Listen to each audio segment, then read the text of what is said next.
अस्सलाम वालेकुम प्यारे बच्चों, उम्मीद है आप सब खैरियत से होंगे। आज मैं आप सबके लिए छठी जमात की किताब चंपा से मार्गिला हिल्स का सबक लेकर हाजिर हूँ।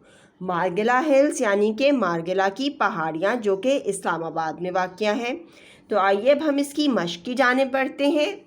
तो सबसे पहले सवालात के जवाबात लिखने हैं, जिसमें सबसे पहला सवाल है, पाकिस्तान को रब्बे कायनात ने किस किस नेमत से माला माल किया है। इसका जवाब है, पाकिस्तान को रब्बे कायनात ने कुदरती हुस्न से माला माल किया है, जिसमें बुलंदो बाला बर्फ़ पोश पहाड़, सरसब्ज़ मैदान, सहरा, दरिया, झील और समंदर शामिल हैं।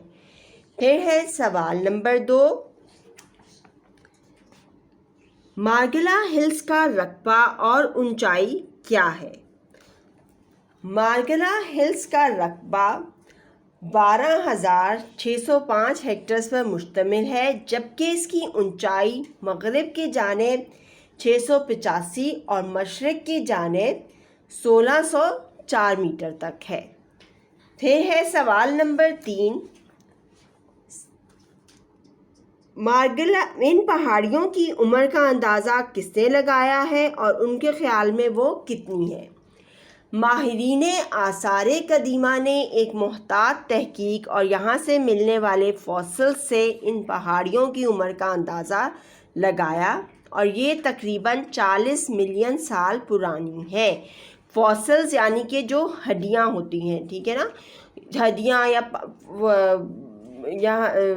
पहाड़ों की बहुत उम्र। अब हम बढ़ते हैं सवाल नंबर 4 की जानिब। मार्गिला में परिंदों की कितनी इकसाम पाई जाती हैं, वहाँ पाए जाने वाले परिंदों के नाम लिखिए। तो उसका जवाब है, मार्गिला में परिंदों की 300 से ज़्यादा इकसाम पाई जाती हैं। इनमें रंग बिरंगी चिड़ियाँ, सफ़ेद और पीले रंगों की बुलबुल, कोयल, मोर, तीतर, बटेर, फाख्ता, उकाब, हिमालय के गेंद, चकोर, चंडोल, तोते, कव्वे वगैरह शामिल हैं। सवाल नंबर 5 है, वहाँ कौन कौन से जानवर पाए जाते हैं। इसका जवाब है, मार्गिला में मुख्तलिफ़ इकसाम के जानवर पाए जाते हैं। इनमें चीता, बंदर, गीदड़, खारपुश्त यानी कि पॉर्क्यूपाइन, न्योला, जंगली खरगोश और जहरीले सांप शामिल हैं। फिर सवाल नंबर 6 है, सियाहत के हवाले से कौन से मकामात अहम हैं। सियाहत के हवाले से पीर सुहावा, दामने को, शादरा और सैदपुर अहम मकामात हैं। सवाल नंबर 7 है, आपके ख्याल में मार्गिला हिल्स की सबसे ज़्यादा दिलचस्प खसूसियत क्या है। इसका जवाब है, मार्गिला हिल्स की सबसे दिलचस्प खसूसियत पैदल चलने वालों के लिए बनाए गए हाइकिंग ट्रैक्स हैं।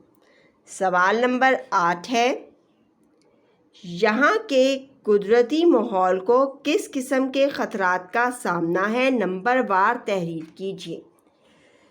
जवाब है, यहाँ के कुदरती माहौल को मुख्तलिफ़ किस्म के ख़तरात का सामना है, जिसमें नंबर 1 है, टेक्सला के करीब मार्गिला की पहाड़ियों को काटकर बजरी की तैयारी।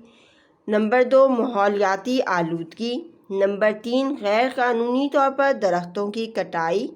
नंबर 4, गर्मियों में आग भड़कने के वाक़यात, जिससे ना सिर्फ जंगलात तबाह होते हैं बल्कि यहाँ मौजूद जानवरों और परिंदों की ज़िंदगी भी ख़तरे में पड़ जाती है।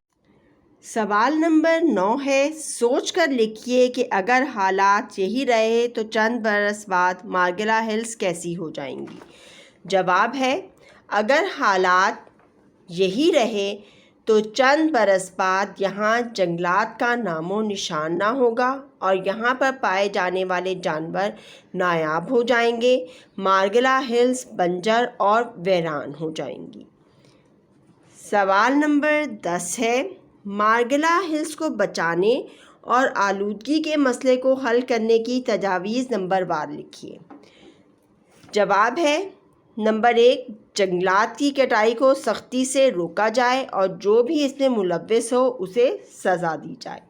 नंबर 2, हर साल शजरकारी मुहिम का आगाज़ यहाँ से किया जाए। नंबर 3, जानवरों और परिंदों के बचाव के लिए शिकार पर पाबंदी आयद की जाए। नंबर 4, पहाड़ों की कटाई पर जुर्माना आयद किया जाए।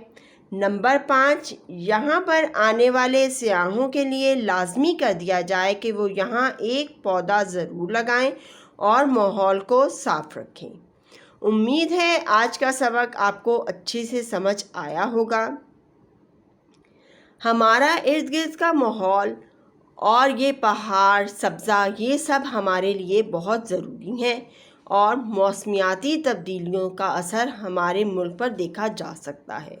इसलिए हम सबको चाहिए कि हम अपने मुल्क की हिफाजत के लिए इस पर तवज्जो दें और अपने मुल्क का और अपनी चीज़ों का ख्याल रखें।